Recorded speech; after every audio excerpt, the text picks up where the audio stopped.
तृतीय अध्याय सुत उवाच सुत कहिले मुनीश्वर पांडवे धर्म अवतार सदा धर्म को आश्रा करी चलती दिवस सर्वरी युधिष्ठि धर्मंक नंदन भीमंक जनक पवन इंद्रनंदन अर्जुन नकुल सहदेव पुण अश्विनी कुमारंक सुत दुख पाइले अप्रमित द्रौपदी अग्निरु संभूत एपरि 6 जन सेत द्रौपदी केउ पाप कले केते जे जातना पाइले तार रहस्य मुनि कह रहिछि मो मने संदेह।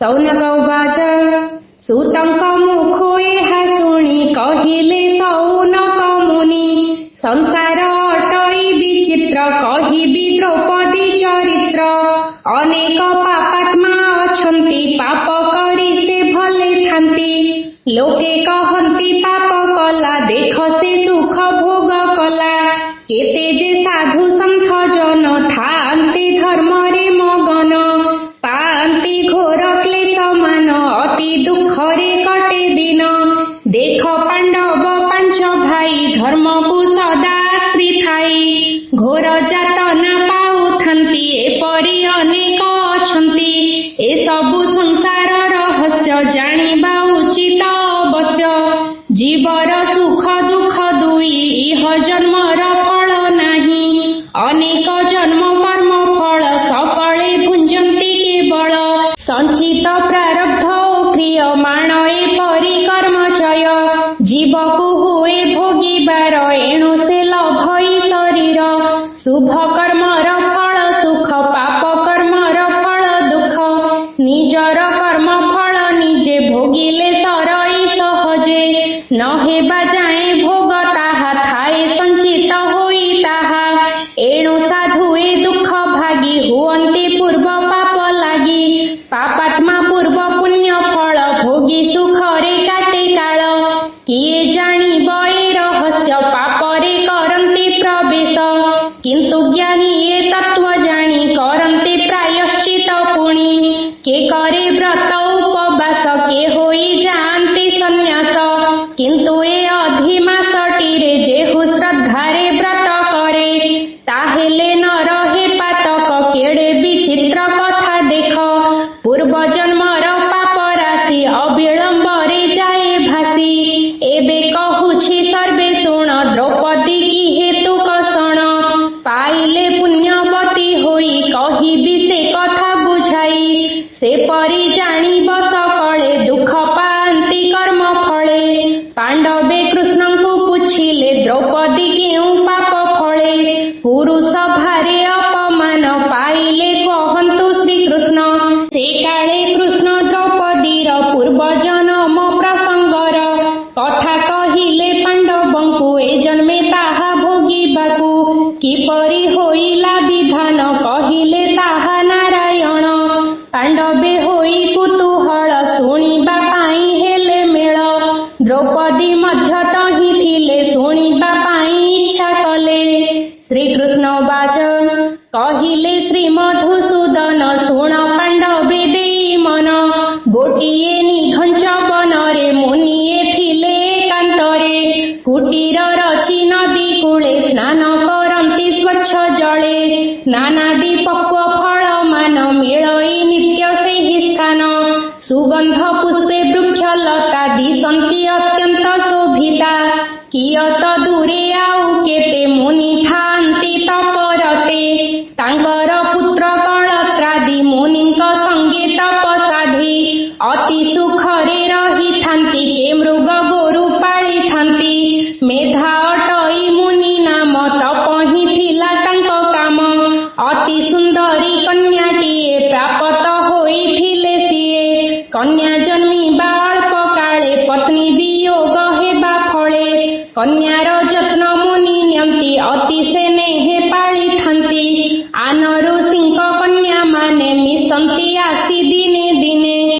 मेधा से कन्या जत्न नेले नानादि शास्त्र पढ़ाइले वेद वेदांत नीति शास्त्र श्रद्धारे शिखान्ति समस्त 16 बरस जहु हेला से कन्या जुबा देखा ରତିଙ୍କ ଠାରୁ ରୂପ କାନ୍ତି ଶୋଭାରେ ବଳି ଗଲା ଅତି। ତା ସଙ୍ଗୀ ମାନେ ଦିନେ ଦିନେ ବିବାହ ହୋଇ ଆନ ସ୍ଥାନେ। ଚଳିଲେ ପତିଙ୍କ ସଙ୍ଗରେ ତା ଦେଖି ମୁନିଙ୍କ ମନରେ। ଚିନ୍ତା ପଶିଲା କନ୍ୟା ପାଇଁ ବର ଆଣିବେ ଯାଇ କାହିଁ। ଦିନେ ସେ ବର ଖୋଜିବାରେ ଚଳିଲେ ବନରୁ ନଗରେ। ବୁଲିଲେ ବହୁ ଗ୍ରାମ ତୀର୍ଥ ସମସ୍ତ ଶ୍ରମ ହେଲା ବ୍ୟର୍ଥ। ରୋଗ ଶରୀରେ ପ୍ରବେଶିଲା ଶରୀର ଭାରି ପୀଡ଼ା କଲା। ଏଣୁ ସେ ଆସିଲେ ଲେଉଟି ଚିନ୍ତା ସାଗରେ ଗଲେ ଲୋଟି।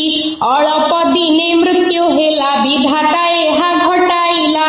ଗୃହରେ ଆଉ କେହି ନାହିଁ କନ୍ୟା ନିଆଶ୍ରୀ ଗଲା ହୋଇ। ପିତାଙ୍କ ଗୁଣ ମାନ ଗୁଣୀ କାନ୍ଦିଲା ହୋଇ ସେ ବାୟାଣୀ। ବୋଇଲା ପିତା ତୁମ୍ଭେ ମୋର କାହାକେ ଦେଇ ଗଲ ଭାର। ମାତା ତହ ଆହୁ ଯାଇଥିଲେ ବଞ୍ଚି ମୁଁ ଥିଲି ତୁମ୍ଭ ବଳେ। ମାତା ପିତା ଓ ଗୁରୁ ହୋଇ ମୋତେ ଯାହା ରଖିଲ ବଞ୍ଚାଇ। ଏବେ ଅରକ୍ଷ ଗଲି ହୋଇ ବଞ୍ଚିବି କାହା ସାହା ନେଇ। ମୋ ପାଇଁ ପତି ଖୋଜି ଯାଇ ଏ ଦଶା ହେଲା କାହିଁ ପାଇଁ। ଏବେ କରିବି ମୁହିଁ କେଶ ଦେଖା ତ ଯାଉ ନାହିଁ ଦିଶ। ମୋ ବନ୍ଧୁ ମାନେ ସର୍ବେ ଗଲେ ସୁଖରେ ସଂସାର କରିଲେ। ମୁହିଁ ତ ଅଭାଗିନୀ ହେଲି କାହିଁକି ମୁହିଁ ଜନ୍ମିଥିଲି।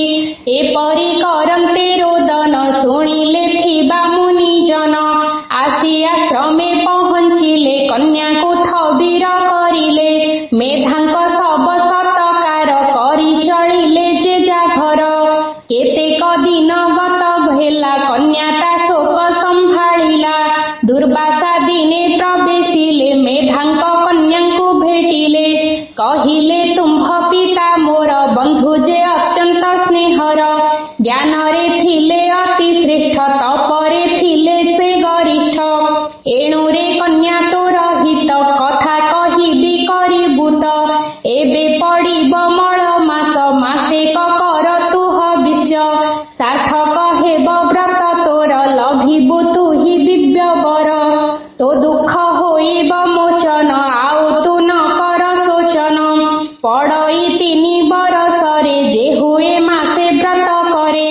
ସେ ଯାହା ଅଭିଳାଷ କରେ ପୂର୍ଣ୍ଣ ହୁଅଇ ତା ଅଚିରେ। ସଂସାରେ करे ଯେତେ ପାପ ଏ ବ୍ରତେ ଉଡ଼ିଯାଏ ତାପ। ଯମ ଯନ୍ତ୍ରଣା ସେ ନ ଜାଣେ ଏ ବ୍ରତ କରିବା କାରଣେ। ନିଷ୍କାମ ଭାବେ ଯେହୁ करे ମୋକ୍ଷ ପ୍ରାପ୍ତ ହୁଏ ତାରେ। ଇତର 12 ବ୍ରତ ଠାରୁ ଏ ମାସ ଫଳ ଅତି ଗୁରୁ। ସ୍ନାନ ଶୌଚ ମନ୍ତ୍ର ଜପ ହବିଷ କଲେ ହୁଏ ତପ। ଏ ତପ ବଳେ ସର୍ବ ଦୁଃଖ ନିଶେଷ ହୋଇ ବଢ଼େ ସୁଖ। ଏଣୁ ତୁ ଏହି ବ୍ରତ କର ପାଇବୁ ମନ ଲାଖି ବର। ବିପ୍ରକନ୍ୟା ଉବାଚ ଏପରି ଶୁଣି ମୁନି ଭାଷା କନ୍ୟାର ମନେ ହେଲା ହିଂସା। କହିଲା ଅଟ୍ଟହାସ କରି ଭଲ କହିଲ ତ ପଚାରି। ମୁଁ ନୁହେଁ ଅଜ୍ଞାନୀ ବାଳୁତ ମଣି ବୀଜା କହୁଛ ସତ। ଏ ଅମଙ୍ଗଳ ମଳ ମାସ ଏଥିରେ କରିବି ହବିଷ। ଏଥିରେ କିପତି ମିଳିବ କେବଳ ହଟ ହଟା ହେବ। ବାଳାଠୁ ଏହିପରି ଶୁଣି ମୌନ ହୋଇଗଲେ ମୁନି। ମନରେ ଜାତ ହେଲା କ୍ରୋଧ ହୃଦये କରିଲେ ସେ ବୋଧ। ବାଳ ସ୍ୱଭାବ ଯାଇ ନାହିଁ ଏଣୁ ଏପରି କହୁଛଇ। ପିତୃବିୟୋଗେ ଦୁଃଖେ ଅଛି ନୁହଇ କହିବାର କିଛି। ବରଂ ଏଠାରୁ ଯିବି ଚାଲି ଏପରି ମନେ ମନେ ଭାଳି। ଦୁର୍ବାସା କ୍ଷିପ୍ରେ ଚଳିଗଲେ ଆତିଥ୍ୟ ଗ୍ରହଣ ନ କଲେ। ମୁନିଙ୍କ ହାବ ଭାବ ଦେଖି କନ୍ୟା ହୋଇଲା ମହା ଦୁଃଖୀ। ମନ ମନରେ କରିଲା ବିଚାର, ମୁନିଙ୍କୁ ଯା ଦେଲି ଉତ୍ତର। ଉଚିତ ମୋର ହୋଇ ନାହିଁ, ଏବେ କି କରିବିଟି ମୁହିଁ। ଭାଳେଣି କରୁ କରୁ ମନେ ପଡ଼ିଲେ ଶିବ ତାର ମନେ। ବୋଇଲେ ମୁଁ ଶିବ ପୂଜିବି, ନିଶ୍ଚୟ ପତି ପ୍ରାପ୍ତ ହେବି। ଅକର୍ମ କର୍ମ ବିଧାୟକ, ଶିବଙ୍କୁ ପୂଜିବା ଲାୟକ। ଏପରି ମନ ଦୃଢ଼ କରି ଶିବ ପୂଜିଲା ଶ୍ରଦ୍ଧା ଭରି।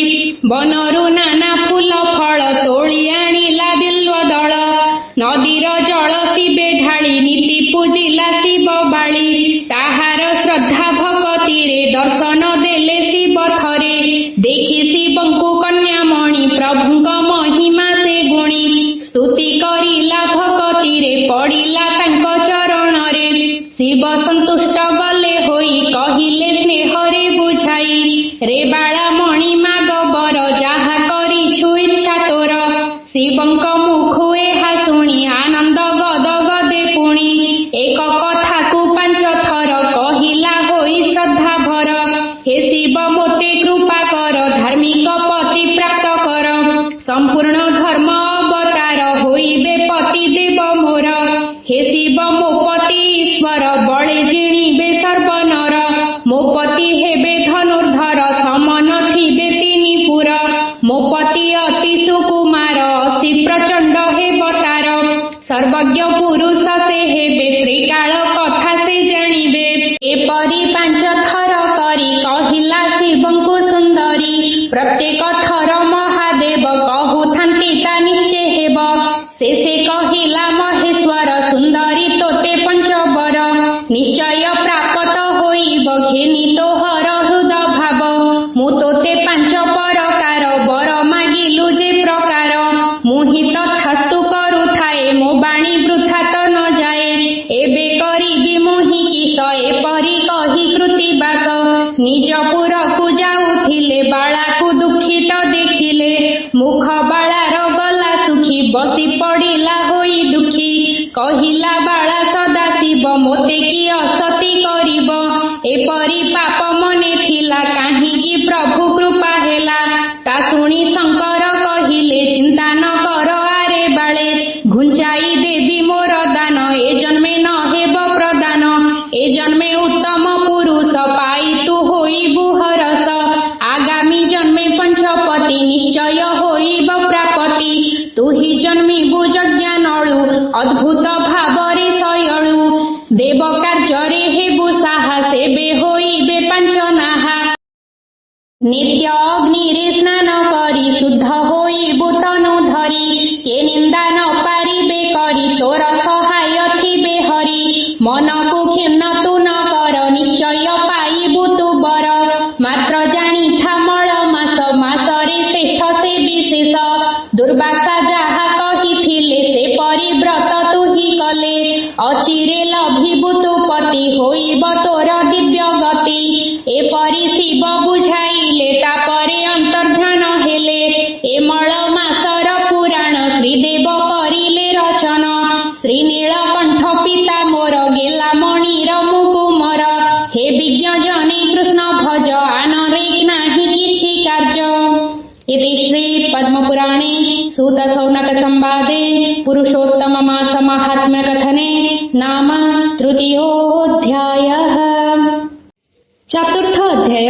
सुत उवाच, सुत कहिले मुनीश्वर, से बाळा की कले तापर।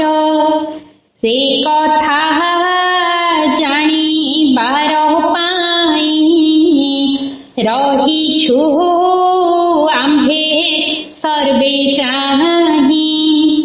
ଶିବଙ୍କ କଥା ଅନୁସାରେ, କଲେ କି ସେ ମଳ ମାସରେ। ସ୍ନାନ ଶୌଚ ଉପବାସ, ଜପ କି ତପ ବାହବିଷ। ଶୌନକ ଉବାଚ, ଶିବ ଯେ ମନ୍ତେ ଗଲେ ଚାଲି, ସେ ବାଳା ମଣି ଭାଳି ଭାଳି। ପାଗଳ ପ୍ରାୟ ସେ ହୋଇଲା, ଆଉ ସେ ବର ନ ଇଚ୍ଛିଲା। ନ କଲା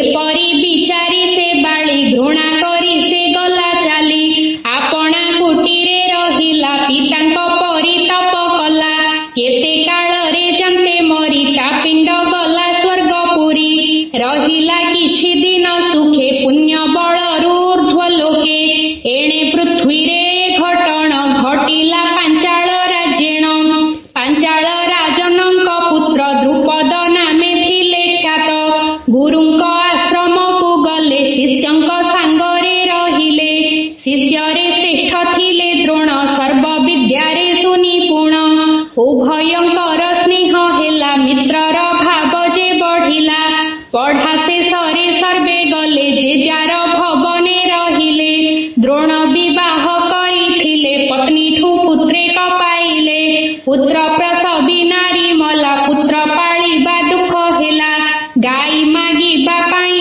दिने गले से द्रुपद भवने द्रोण द्रुपद पासे गले मु मित्र बोली जणाइले द्रुपद एहा अपमान बोध करिले तत्क्षण कहिले भिक्षुक ब्राह्मण राजांक मित्र को भाजन होइब कह केउ परि लोके करिबे जदि हुरी ताहाकु कि देबी उत्तर एपरि भाळी नरबर घौड़ी देले निज द्वारु द्रोणंकु निंदा हेला गुरु अपमान रे द्रोण तहु हस्तिना फेरी गले जहु भीष्म ताहांकु आश्रा देले बहुत सम्मान कले कुरु पांडव सकलंक होइले से द्रोण शिक्षक अस्त्र शस्त्रादि वेद पाठ पढ़ाई कराइले श्रेष्ठ गुरु दक्षिणा भाव छळे दिने शिष्यंकु पठाइले बोइले द्रुपद राजन संगे युधिण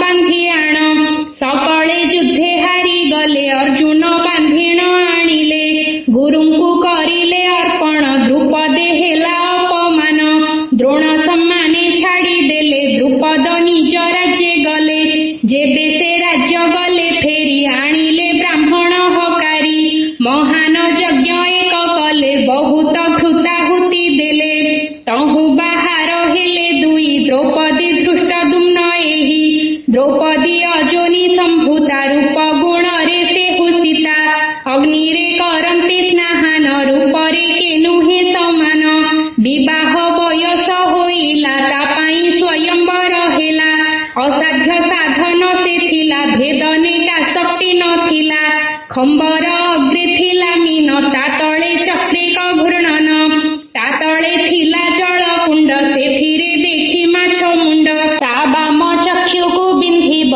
तेबे द्रौपदी विवाह हेब बहुत राजा आसिथिले केतहि समर्थ नोहिले छद्म बेसरे पंडुसुत अर्जुन थिले उपस्थित सेहु बिंधिले सर धरी ऊर्ध्वरे मत्स्य लक्ष्य करी विजय होइला जे मंत अर्जुने होइला प्रापत न चिन्हि अर्जुनंकु वीरे मातिले मिली संग्राम रे भीम अर्जुन कले युद्ध किंतु कारे न कले बध द्रौपदी धरी चली गले कुटीर द्वारे सर्वे हेले कबाट होइथिला बंद मातांकु करी सर्वे छंद कहिले जननी आजिर द्रव्य सबुठु चमत्कार द्वार फिटाई आस देख श्रद्धा जे होइब अनेक द्वार न फेड़ी घरे ठाई माता कहिले सबु भाई समान बांटी भोग कर माता आदेश शिरोधार होइला सेहि दिन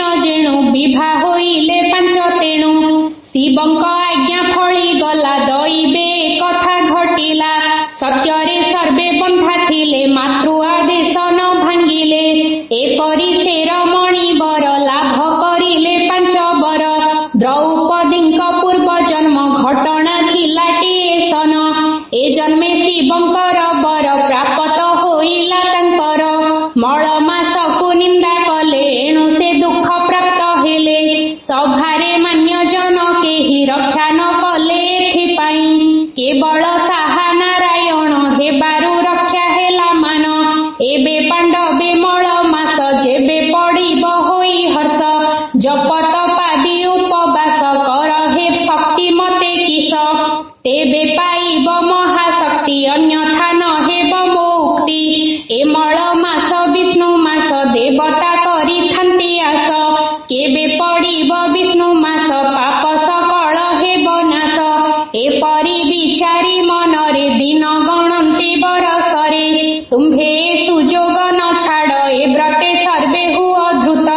निकटे हेब महारण निश्चिह्न हेबे कुरुराण तुमर विजय होइब कौरव पक्ष नाश जीव जे करे मल मास व्रत ता पुण्य हुई बहुत तुमर निश्चय पुण्य हेब अवश्य विजय लभिब एपरि कही कृष्ण गले पांडवे सांत्वना पाइले कहई गीते देवराज श्रीकृष्ण पाद पद्म भज नाम घोषिले पाप क्षय सर्वत्र हुई विजय।